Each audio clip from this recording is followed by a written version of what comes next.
Hi, folks. Welcome to another episode of Film Study. This is Ken McCusick. We're back for part two of the discussion of the offense against the Bills. In some ways, a good thing to talk about because, hey, the offense was fairly effective. The defense, honestly, fairly effective too.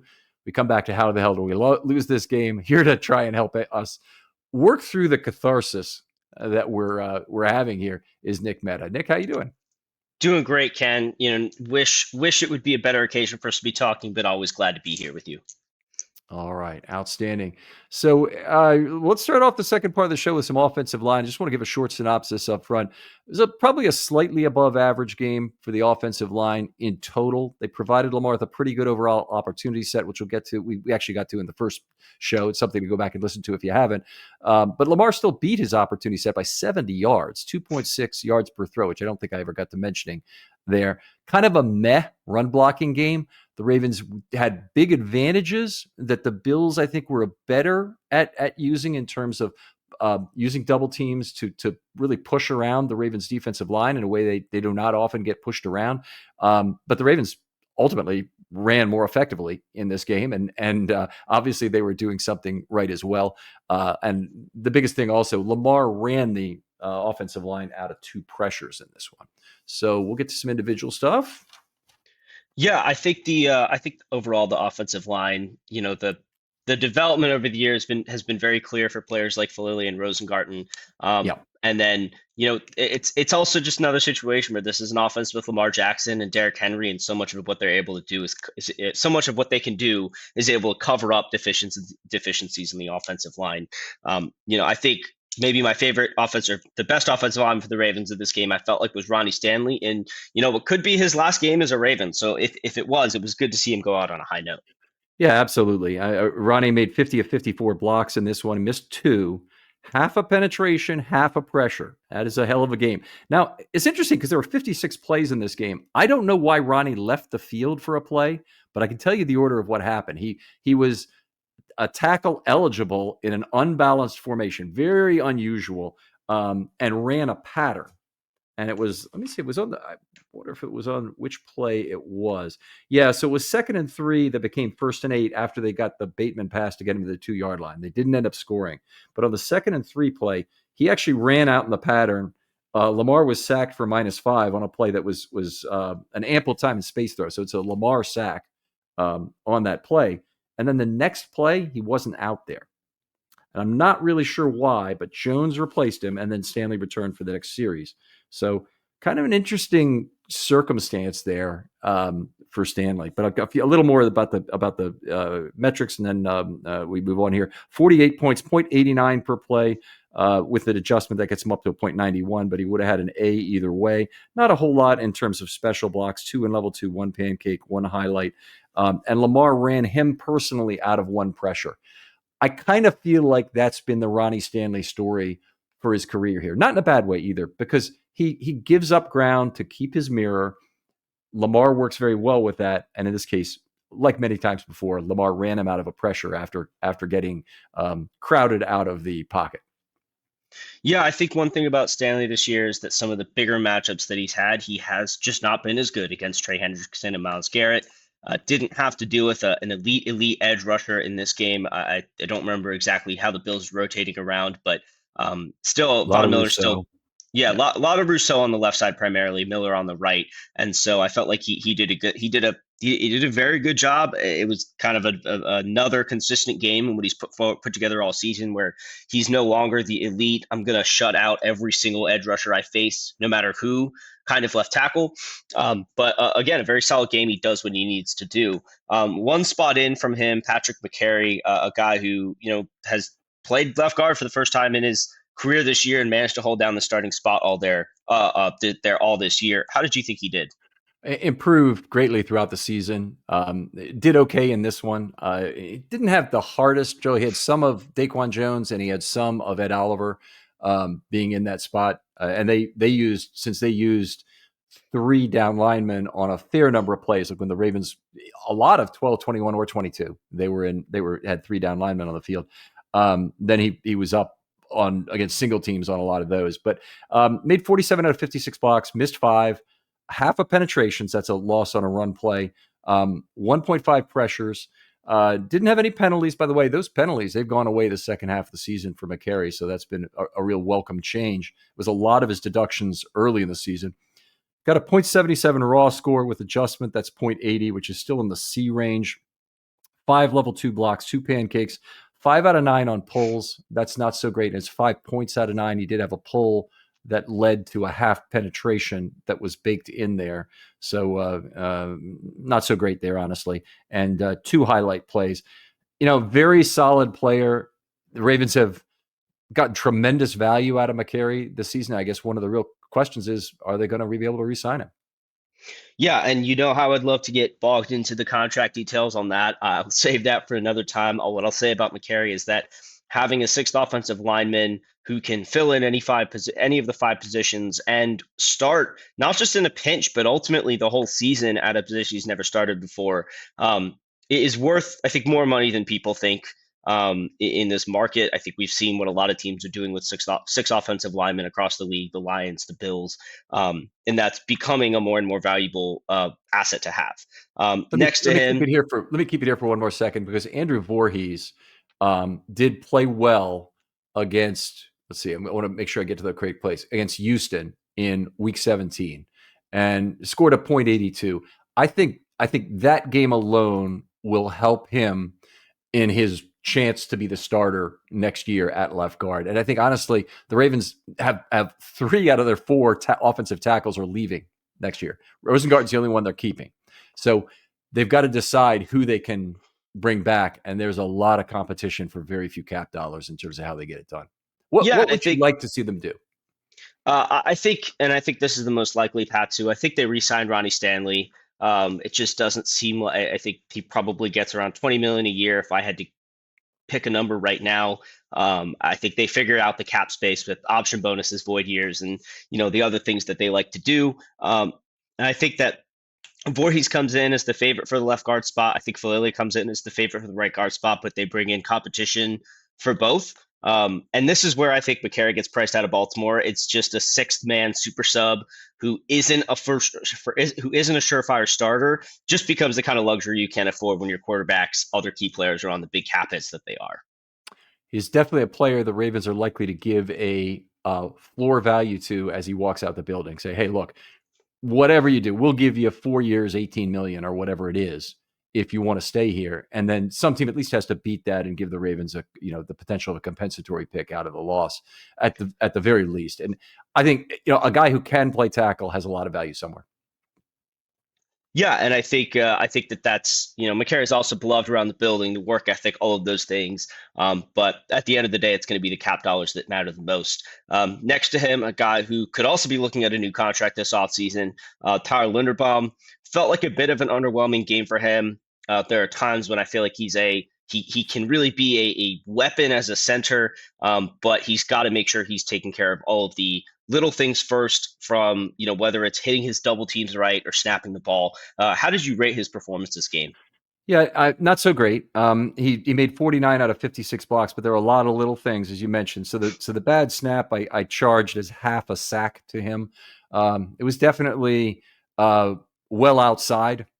So it's a wild pitch on the official scorer's card if the ball gets by him. But Lamar did happen to get a hand on it, tipped it up, happened to collect it, and then Lamar might have had a chance to either get rid of the ball. Probably was going to take a sack no matter what on that play, and as it played out, I think he deserves half it. He might deserve more, but that's how I scored it out. 4 missed blocks in the game, 1 penetration, 1 pressure allowed. One thing that was really bad on that penetration, he basically blew up the play by tripping up Lamar for a loss. Now, that could have been called a sack as well. It wasn't, although the Bills, it's funny, the Bills stadium scoreboard operators were calling it a sack right at the beginning. I don't know if it showed up that way in the game book as it was live. And my immediate reaction is, that's not a sack, and of course, that's the way they had it. I gave him half of the delay of game penalty. Now, when that was happening, if you notice what was happening is he's directing offensive linemen to some different blocking formation. Does not have that luxury at that point on the clock. Lamar's asking for the ball. Lamar might have gotten him to the line too late. The call might have been a factor. I think I'm actually in both of these half charges. I think I'm being pretty lenient in terms of Linderbaum in this game. He fits in at the bottom of the D range for the game at center with a .74 adjusted score. So I think honestly the scoring was fairly generous for Linderbaum in this game. Yeah, and I think this is probably just the bias of when I'm on this episode, but I think he had a tough game. He had a tough graded game last time I was on the episode. It's the kind of thing where he can be great, but he's got to be consistent first. And I think that there's still a level to which he's building up to being that down to down every single play consistent kind of center. And then you could talk about how brilliant he can be and how the ways that the Ravens can use him as a weapon. But first, he has to absolutely take care of little things like snapping the ball, and that's something that, man, the snaps is just something that kind of drives me a little bit crazy, given the history of snapping issues with the Ravens Yeah. centers. With Jackson, it's the kind of thing that is just like we talked about holding on to the football. It's so fundamental to the offensive operation. I mean, that's another example of physically holding on to the football that just didn't come through. And I did forget to note that time where he just got pushed back, and that's another time when you just can't let that happen. Getting Right. pushed back into your quarterback. I mean, that situation could end up being so much worse with a Jackson injury.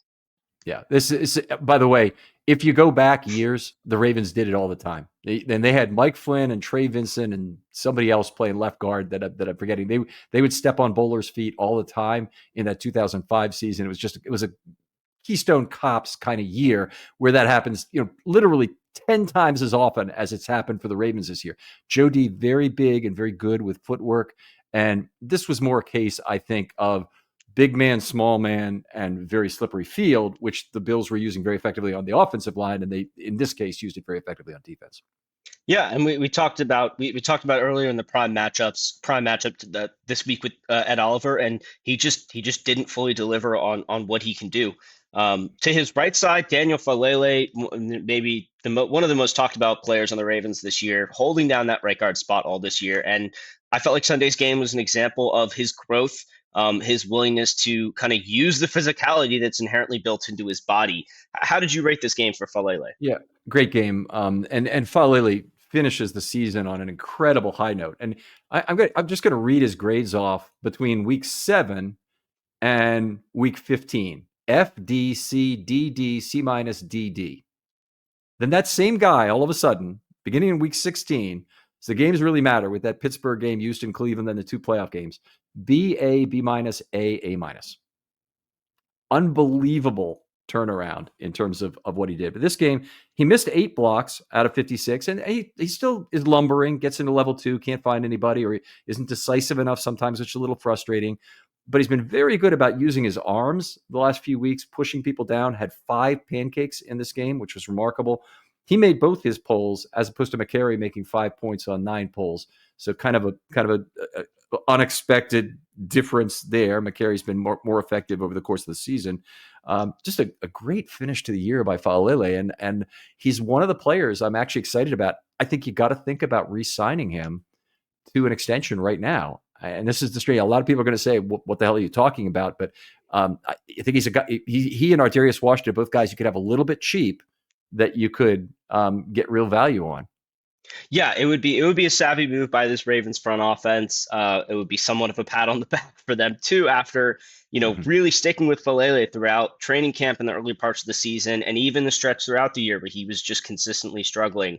To have him end on such a high note is certainly it's a nice thing to see on a personal level for a guy who was so maligned early in the year. I don't think we talk enough about confidence and the role that plays, but it's clear that he really had his confidence in himself by the end of the season. Another guy next to him, and you talk about re-signing, this would be your right guard and right tackle for the future next to Roger Rosengarten. That would be your combo, would be Falele and Rosengarten if you were to re-sign Falele right now. And Rosengarten was just named to the all-rookie team along with Joe Alt. I thought he improved steadily throughout the year, and still, like we talked about, needs a lot of help. Not a lot of help, but a good amount of help in the pass rush with chips. It's something he's still working on, being able to handle that right side on his own. What's been really good about Rosengart this entire season is he hasn't had a single fall off the table game. And a fall off the table game, I would often put as like more than 10 points below passing. He didn't even have a single F this year. And that's just normal variation at playing offensive tackle, that you'll have a game sometime where you run up against a really good pass rusher, you get beat. A lot of this is the Ravens not allowing it to happen because they put so much of their eligible receiver blocking focus on that side. But he had another reasonably good game in this one. He missed 9 blocks, allowed half a penetration. That was fairly early in the game, 1.5 pressures.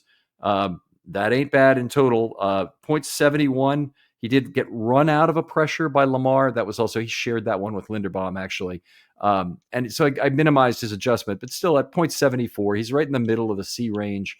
And another, game you could be very happy about who this guy is as a rookie. And coming out of this year, basically he had about a B minus season, I'd say, for the whole year. I can't even impress upon people how great that is for a rookie. I mean, that's higher than where Linderbaum was as a rookie, and everybody was sure he was going to be great. He really hadn't come through as a pass blocker yet, but this is a game. I mean, I think Rosengarten, I'm not 100% sure he's going to be able to move to the left side and move to be effective, but I am pretty sure he's going to be an effective right tackle at a minimum for his career. Yeah, and he was the 62nd overall pick. He was the 10th offensive tackle drafted, and he had one of the best seasons of any rookie offensive lineman this year. I think the Yeah, Ravens' good point. patience, yeah, the Ravens' patience in this draft, both with Wiggins, but especially with Rosengarten, paid off. He was drafted one pick before Kingsley Suamataia of the Chiefs, who had a horrible, horrible rookie year. I mean, benched multiple times. I cannot believe that the Chiefs are playing the AFC Championship game, especially with him and I think is Wanya Morris, their other young offensive tackle, playing as well as they have. It is really hard to find quality offensive tackles, period, in the draft. We've seen so many that have been drafted high in the first round not do as well, and to have a second rounder pan out like this is phenomenal. Yeah, and even when they end up being good players, they often are like Joe Staley or who's the guy, the Colton Miller, the guy for the Raiders, where they suck in their first year, and then they turn it around and are fine. The growth trajectory for Rosengarten being pretty good in his first year is just unbelievably high. And I was saying the same thing about Linderbaum too. Is that a C plus is a great place to start. And people are saying you're crazy. He's already a Pro Bowler or what? Well, he became that in his second year. He became a good pass blocker. This year, actually taking a step back as a pass blocker. He needs to consolidate some of those gains he had in 2023. But the growth trajectory from a starting point this high, I think is just very exciting for Rosengart. Even more so when you consider the kind of offense that he played in Washington and how different that was from what he had to Yeah. adjust to in Baltimore. Physical style, schematically very different. So yeah, absolute huge props to him.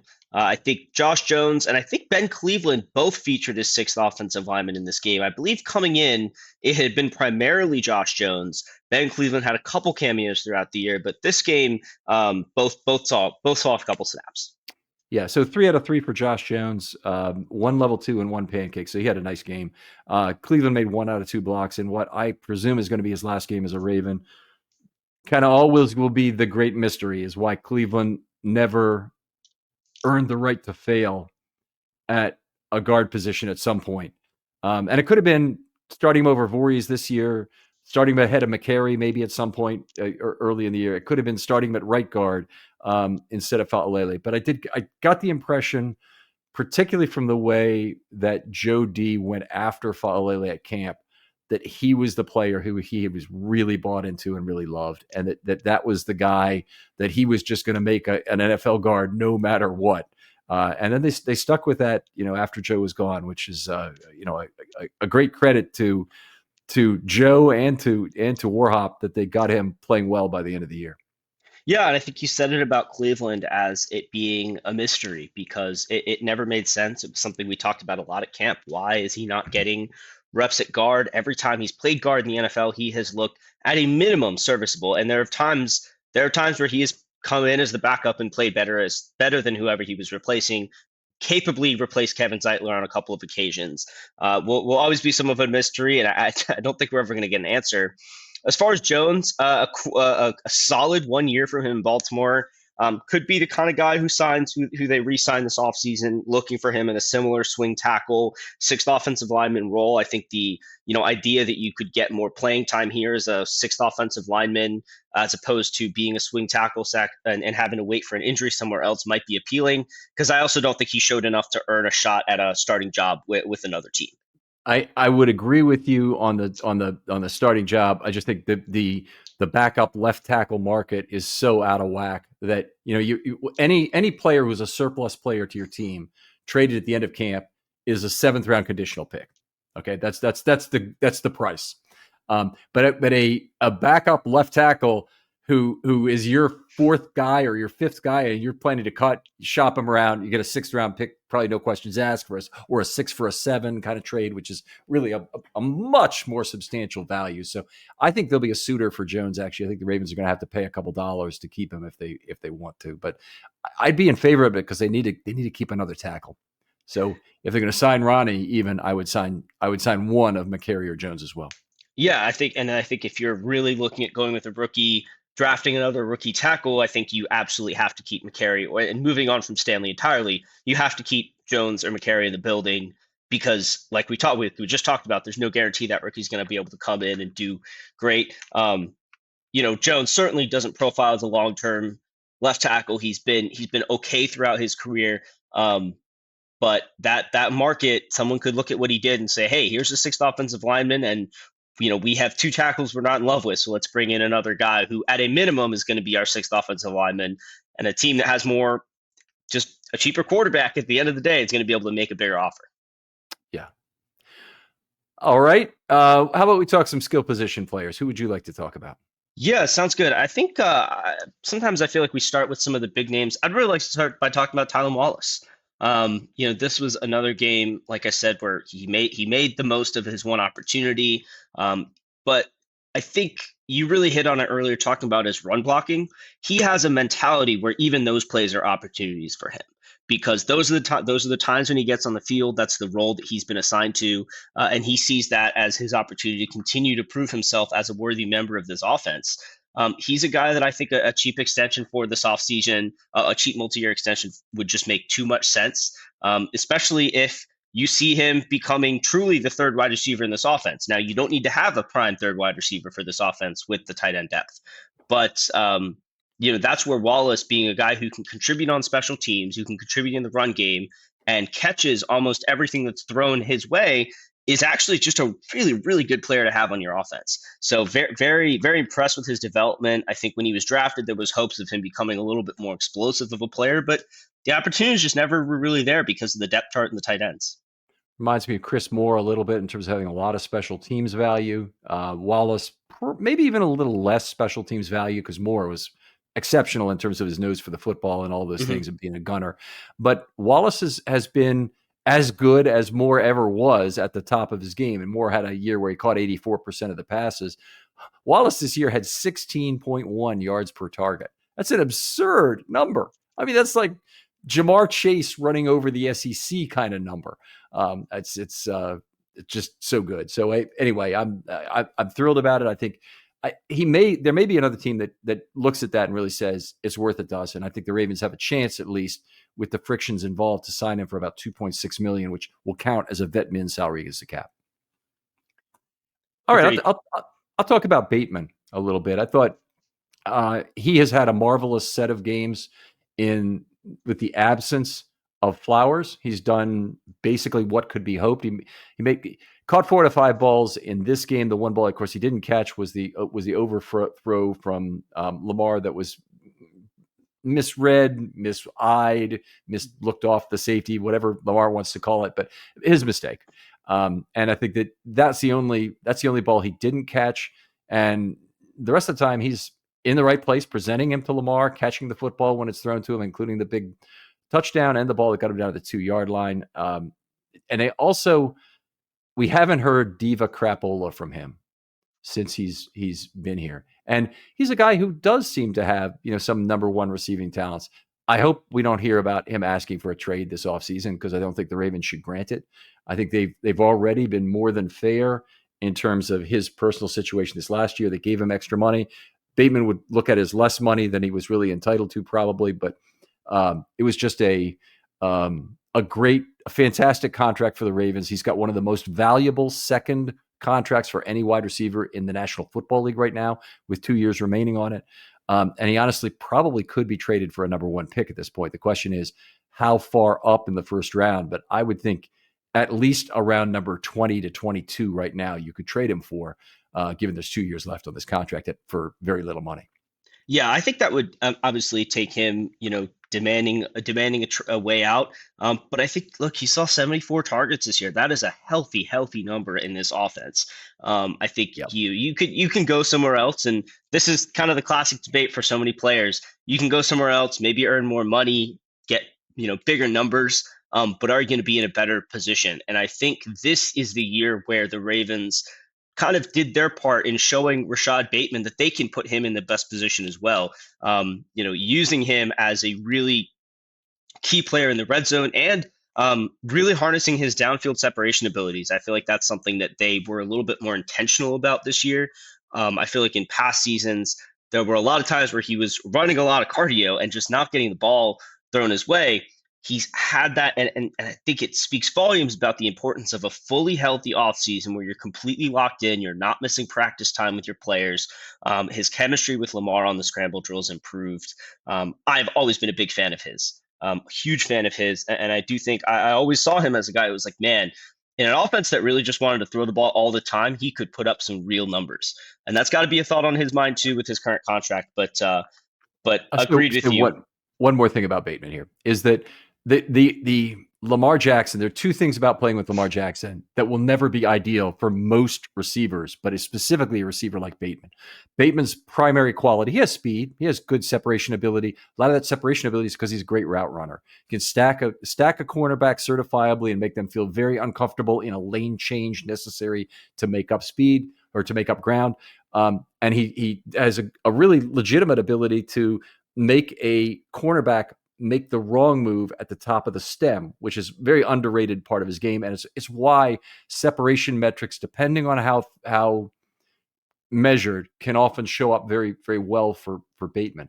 The problem is that Jackson does not really throw recursive, what's the word I'm looking for? Anticipatory throws where people break out of the route. That's a Flacco thing. Back shoulder throws, it's really not a Jackson thing. And the Ravens have gotten so much out of Jackson because he can extend, and then run or throw just about anywhere on the field. And it's one thing about the Ravens is you don't really have a number one receiver because of that. Not ever with Lamar. Flowers gets a lot of targets. Andrews got a lot of targets at one time. It was unhealthy. You basically don't want anybody funneled targets to, because Lamar Jackson is the centerpiece of the offense, and anything that directs where he ought to throw the ball rather than where he thinks is best is probably the wrong call. And then, of course, the Ravens are going to run a lot more than most other teams, given their potential leads in games. Yep. And I think for that reason, I don't see Bateman signing another contract in Baltimore. But that's why his current deal is such a good value. Another guy I'd like to talk about is Patrick Ricard. Again, another personal favorite of mine, a guy who just shows up and crunches tackles, crunches ends, does whatever he has to do. Another free agent, and this is another interesting decision the Ravens will have to make. Another situation like the one I just described, which is, how many? But he's in a different spot than Bateman, because Bateman, I think any team in the NFL could use Bateman. I don't think that's the case for Patrick Ricard. I don't think any team in the NFL figures out how to use him, and as a result, he has a smaller pool of teams that would even be interested in him, and that just drives down the price. The fullback it's just a light market, and I think that's going to be an area in which the Ravens are going to try and extend him again, because I can't imagine him having much desire to leave here either. This is the offense in which he probably sees the most snaps, most opportunity in the NFL. Heck, he caught a touchdown this year, and so that just has always been a very, very good match between him and this team. I can't see him going anywhere. Yeah, somebody saw that Patrick Ricard was 350 to 1 to score a touchdown in this last game against Buffalo, and you people would think, oh, I want to get $5 on that or something, and I might have the number slightly wrong, but I think it was like it might have been 35-1. I might have been wrong, but either way, it was a big number, and you could see a path in terms of circumstances to where he might actually score. He's typically scored in games where the Ravens have had huge leads. So he scored twice against Miami, and at the back end of 50-point games, the 56 and the 59 game that they put up against Miami. But there's 8 teams that want him in a certain sense. He's a victim of his own versatility. So the fact that the Ravens were able to craft Patrick Ricard into the player he was today, I'm not saying Patrick Ricard didn't work very hard to get there himself. Not saying that at all. But the fact that the Ravens were able to see it and craft it from a UDFA means the Ravens might have the moxie to think they could do it again. And so, we already seen the Chargers did it already with a defensive lineman they turned into a fullback. I think the Ravens probably at some point will have to move on from Patrick Ricard and find the next one. I bet they'll use a very similar formula to figure it out. Yeah, and he's getting up there. I think he's almost 30. One other note on those touchdowns, I think that's also a team thing where they look at a guy who does all the dirty work, and we're up by 1,000 points, let's get this guy a touchdown. And that's it's. I'm not saying this is Eric DeCosta calling Todd Monken saying, "Hey, we need to keep Pat happy and get him in the end zone." I think it's just the more of the mentality of their team and their offense and saying, look, we know you're doing all the dirty work, so we're going to get you a touchdown when we can. And that, that can mean something to a guy like Ricard. Yeah. All right. Let's see. How are we doing on time here? I know we got some good mailbag questions. Maybe we talk about Justice Hill for just a second, because, a guy who had another fine game coming off of, his a really productive season last year, but also another productive season this year in terms of most metrics that you would look at. And just the fact that they didn't have to really go to a third back at any time this year, when last year even they used a lot of Keaton Mitchell, despite having good complementary backs with Edwards and Hill that could work together. This year it's Henry and Hill, and they take every single snap basically. RB3 snaps the whole season are probably 25 or less in total. It just speaks volumes to the value they're getting out of Hill, and they've re-signed him already. I think it's a good thing. Yeah, a guy who's just worked really, really hard to be, whatever the team has asked of him. I think normally, a guy like Derrick Henry comes and joins your team, and you're thinking, oh, well, there go all the snaps.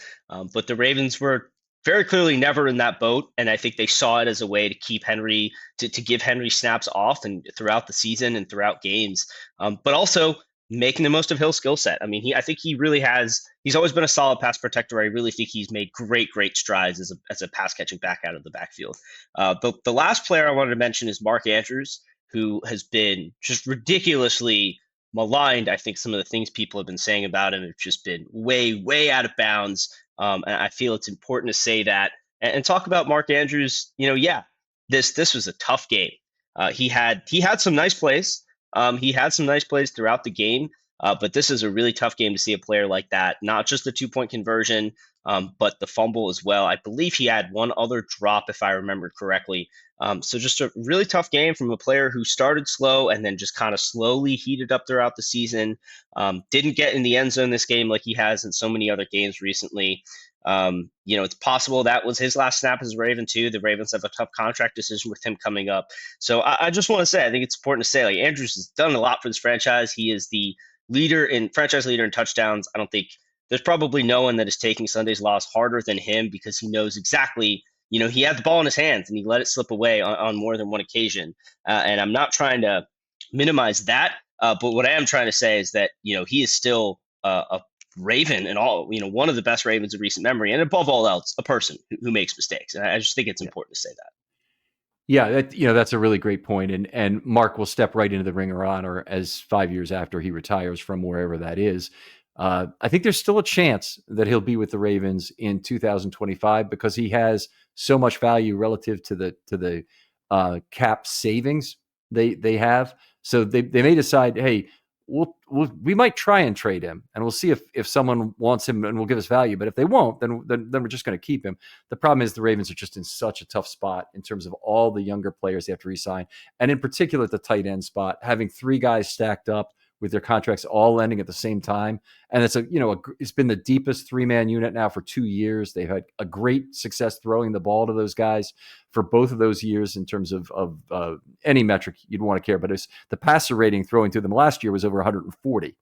I haven't checked this year to see what it's like. I know one of the interceptions was a ball thrown to Andrews, but it Mark Andrews has been such a part of this franchise, and always been a great Raven, been a leader. It's so positive. I hope we're not just discussing his eulogy here, and that there isn't more to the Mark Andrews story. It's a tough freaking business, and this might be the end of the line, unfortunately. Yeah, I think extension is I think he's a sneaky extension candidate going into the last year of his deal. I do think he would have to be willing to take a pay cut off of the APY that he signed for originally, or at least not a inflation on his pay rate, even commensurate with the cap. I just think he'd have to take what would be considered ultimately a pay cut on an extension to, say, in Baltimore.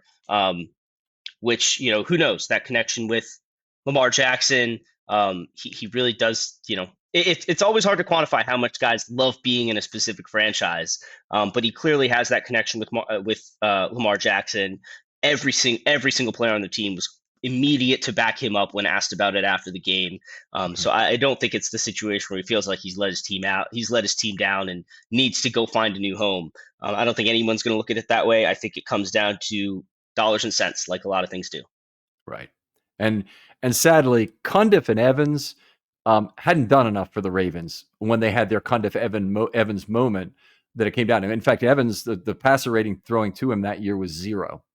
Okay. And someplace has it as 4. They've got his targets a little different. So don't quote me on that, but it's effectively 0.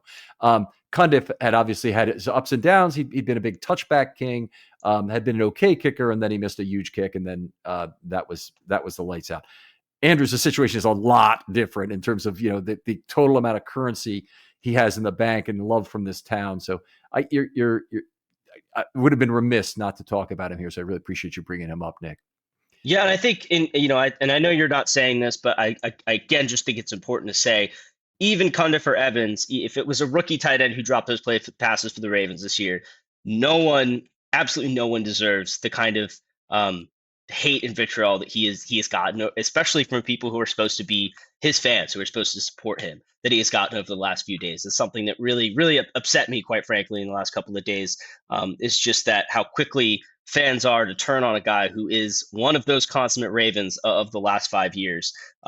Versus Bills fans, in contrast, started donating to his charity, which I'm sure some did it a little bit tongue in cheek, but there are a lot of Bills fans out there who are very sincere in terms of, man, Mark Andrews doesn't deserve to be treated that way by his own fans. It's definitely. I don't want to go into the machinations behind why donating for charity is a way that they're doing something, and it's great that they're doing it. By the way, fantastic. We spent 100%. This weekend with Bills fans and really enjoyed it. But what I don't like, and does not have anything to do with Bills fans, we were at the stadium and we got to see the City of Losers thing be played on the board consistently. And that was very frustrating to me. I don't want any part of that. I don't want to be associated with that kind of crap talk. And I frankly think that John Harbaugh probably could have rebuked the question differently than he did. Now, I'm not really blaming Harbaugh. The source of the question is the bigger problem. But with all of the times I've stood next to him and heard him ask a question about injuries and felt the vitriol come off Harbaugh about that injury question, the impertinence of it and whatnot. It really was tough that he didn't rebuke that question in the same way and say, look, that's ridiculous. It's not a city of losers. This is one of the best teams, or what do they ever do to spit in your coffee kind of thing, to ask, Jerry the question directly about that. That was very frustrating. And you just don't want to give the other team scoreboard material for a game like that. 100%. And I think that, I certainly think, as expected, the Bills blew it out of proportion, but that's what you're supposed to do. That's what you're going to do. That's Sure. how you get your guys fired up. Sure, absolutely. All right, so let's go to some mailbag questions. We got some really good ones out here. Appreciate you always for sending these in. Rasmus, the formerly thought to be burner account, actually has had a number of discussions with him. He's not that. Appreciate this. Disregarding the outcome, if possible, do you see any fundamental difference in certain players' operation/procedure in the playoffs? So, for example, are Lamar's reads off or more erratic? Are the routes run or something else? Almost a psychomotoric assessment I'm looking for here. It's interesting. I didn't know that word before. I'm going to have to see if that can ever be fit into a sentence again. I doubt it, but it's very good. Rasmus, great question. I've seen other places the topic brought up of is it time to hire a sports psychologist? What do you think about that? Um, I think almost everybody should see a psychologist. I think it's not to get too deep into those. I don't want to get too deep in those weeds, but yeah, it's certainly the thing that you would want to have on a football team. It's a tough season. It is a tough season. It is a tough sport physically and mentally. Um, I think he was asking if the routes run are more stiff. I don't know if I'm necessarily seeing anything that makes me look at this Ravens team in the playoffs as that much different than the regular season. There are key examples though of them. I think the Henry run and the Henry drop and the Mark Andrews fumble are two examples of maybe trying to do too much or trying to get downfield without having the ball all the way secured. I would say if anything that's the consistent theme that shows up, which is maybe trying to do too much. Trying to do too much, trying to make the play instead of just make a play on a smaller scale. A zero is still better than a negative. Um, but I don't know if I see anything so different from this team where I'm like, oh yeah, that's the play. They're so different from the regular season. I'm not sure I see that. Yeah, and I'm with you on that. I don't really see a lot of difference. I see difference in results, but I don't know that I really see differences otherwise. I guess pointing to the ball that Bateman threw that was thrown on the Bateman interception would be the one that's not a ball that Lamar has typically thrown this year. But let's take the sports psychiatrist thing, psychiatrist, psychologist, whichever it would be. I think this would be an excellent opportunity for Harbaugh, perhaps, to put his stamp on the organization yet another way. And I think one of the important things about it is that Harbaugh take the process seriously personally himself. Is that if you're going to send Ben Cleveland and who would be another good one? Maybe Marquise Brown when he was unhappy in the past, or Deontay Johnson would be the perfect example this year. Marcus Williams, maybe in terms of blowing up with Orr and some of the things that have happened. I think Eddie Jackson's actually the one who blew up with Orr. Let me be clear about that. But sending those players to a sports psychiatrist or having them do a little bit of session time to try and unpeel the onion and whatnot provides you essentially with a mediator on the fact that Harbaugh has this kennel that has a lot of players that he has a hard time getting over the hump with. Well, you bring in a psychiatrist or a psychologist, and they're going to talk to both parties and try and understand it. I think here's where the disconnect is, kind of thing. It's an opportunity to really resolve some of those kennel issues, maybe productively, if both parties take the process seriously. But I think it would be incumbent upon Harbaugh to be part of it. Yeah, I think the idea is that you have that in place in the first place. Where a player even earlier before, players don't just blow up blow up and argue with their coaches out of absolutely nowhere. That's typically pretty rare. Usually it's building for a time. Clearly it was building it for a time with Eddie Jackson. And so the benefit of having someone on staff ready to go is actually you're starting to solve that problem. You're starting to work on that earlier. You can figure out it's a problem earlier if they're able to express those issues with someone. I believe the team does have a team clinician, a behavioral health clinician. I think they previously had a sports psychiatrist. I'm not sure if they have someone who's designated specifically as a sports psychiatrist now. But I think what you said about Harbaugh taking the initiative and making his stamp, I actually think it's a matter of like Harbaugh being willing to go as well himself. And this is nothing. I'm not saying anything about John Harbaugh's mental health or nothing ridiculous like that. But he deals with all the same stressors that the players do. It's an exceptionally long season, exceptionally long hours for him. And so I think that setting that example is something that he could do. I, And I'm going to even add to that. I think that Harbaugh could get a gain from it in terms of how he deals with the media. There are times he gets pissed off with the question, and you know what? It's human nature, get pissed off with the question. But John Harbaugh is part of the problem in terms of how he answers questions about injuries. In M&A work, we have a common statement. It's our only comment is no comment. You can't say, I can tell you we're not making any attempt to acquire this company kind of thing. No, you can't say that, because then when you can't say anything about this other company that you are trying to acquire, you're obviously giving away information. So your first question when you're ever asked about an injury, will a player play, whatever, is saying, I cannot comment about injuries. I cannot and will not comment about injuries. My only comment is no comment.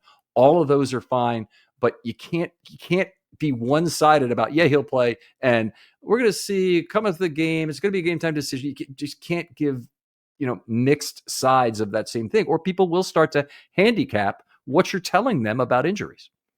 Yeah, I think it was clear coming into the game that Flowers wasn't going to play. Yeah. No matter how much the Ravens tried to make it look that way in the second half of the week. But I don't want to get too bogged down in the discussion about sports psychiatrist stuff, because I think that's something that the team already has thought about and is addressing on some level. All right, let's talk to Adam Minikowski. He says, is it just me, or did the Ravens not go big as much as we thought they would? I think the snap count showed 3 for Jones, 2 for Cleveland, but then I don't think we possessed the ball as much as we did against Pittsburgh. I think we already kind of addressed this earlier in the show, Adam, so you probably have heard your answer already. But the Ravens, I think, got the personnel matchups they wanted. They got Teron Johnson out of the game for a lot of snaps, largely by just playing 2 tight end and 3 tight end sets.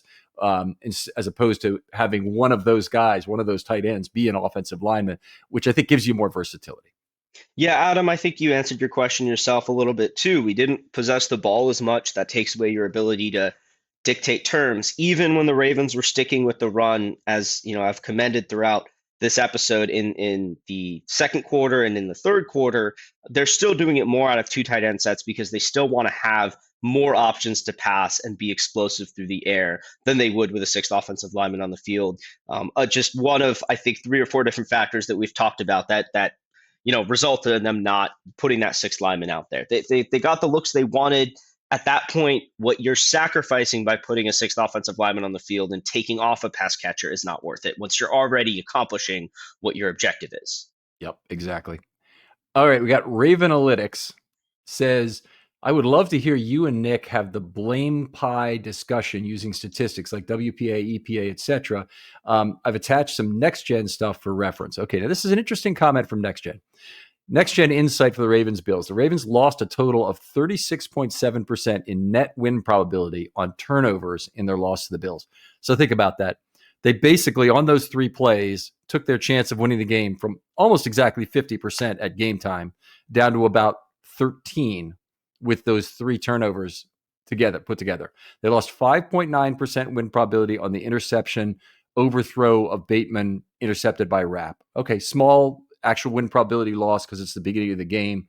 19.3% on the strip sack for Damar Hamlin. Remember, that created a short field with the Miller return. And 11.5%, which is surprisingly low to me, win probability on the Mark Andrews fumble later in the game. First of all, just measuring stick-wise, finger to the wind, does this seem to make sense to you in terms of the 3 win probability reductions and the total win probability reduction for the 3 turnovers? Yes, because like you said, the interceptions early in the game, that negative 19.3% coming from the strip sack. Like you said, a lot of that is coming also from Von Miller's ability to advance the ball and put the Bills in a position to score right after. The Mark Andrews fumble, I forget exactly where that occurred. I thought it was somewhere around midfield, but they did not advance the ball on that. It is, like I said at the beginning, I believe, of the first episode, it is just so tough when a game that can be so beautiful, can be so complex, really does come down to something as simple as holding on to the ball. Because as we've talked about throughout the episode, the Ravens really, really did a good job on offense outside of those instances. All right. I think it completely makes sense to me as well. And it's one of these things that what they didn't have here is their reduction in win probability from the drop 2-point conversion, which I think would have been probably another 20% or so. I think that's about right because I'd say 60% chance that the Buffalo would have scored anywhere, so they had an 80% chance to win, and that basically took it to zero. They had a small residual chance of recovering the onside kick. That sound about right? Yep, that would be about right. I'd be curious to be what the numbers exactly are, but I think situationally it's just unfortunate when you can pick out a handful of plays like that and really say not just from the eye test but from the numbers standpoint that was the difference in the game. It's just disappointing in a game when they executed in so many other ways. All right, Lyman's Backpack says after running the read option with great success against the Steelers, the game plan against the Bells felt much more conventional. Outside of turnovers, the offense worked, but curious your option on the change in strategy. I think you hit on this earlier, Nick. I think really a case of what the other team wants to take away. The Steelers wanted to take away Henry, so they crashed on him from the outside every time. Lamar read it appropriately, ran for a bunch of yards. In this game, the read option was not really available to the Ravens in the same way because they were keying on Lamar more. Yeah, and I think it's also worth noting on some of those plays that look like read options. Some of them, I believe, and correct me if I'm wrong, some of them are designed to look like read options, but it really gives all the way, Sure. and are designed for Lamar to give them all the way. So it's hard to always quantify exactly the options, how many times that he really had to keep the ball. But again, consistently, they were holding him on the backside. They were really working to prevent him from getting into open space.